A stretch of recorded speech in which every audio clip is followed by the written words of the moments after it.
আল্লাহর কোরআনের সবচাইতে দামি আয়াত, প্রিয় দ্য ভাইরা, গ্রেটেস্ট ভার্স ইন দ্য আল কোরআন। কোরআন সম্পর্কে উবাই ইবনে কাআব রাদিয়াল্লাহু কথা তাআলা বলতে আনহুকে কথা বিষ্ণু সাল্লাল্লাহু আলাইহি ওয়াসাল্লাম জিজ্ঞেস করলেন, জানুয়ারি উবাই বলো তো কোরআনের কোন আয়াতটা সবচেয়ে সেরা?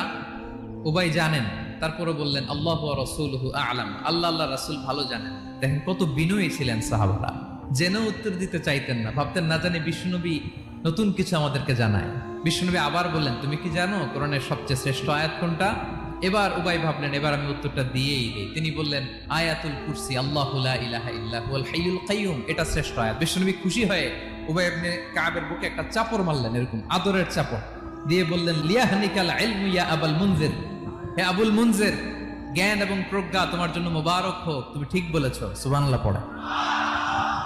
তাহলে এই প্রথম ইনফরমেশনটা আজকে জানলাম, কোরআনের সর্বশ্রেষ্ঠ আয়াতের নাম ৬,২৩৬টা আয়াতের মধ্যে থেকে সবচাইতে দামি আয়াত এটা।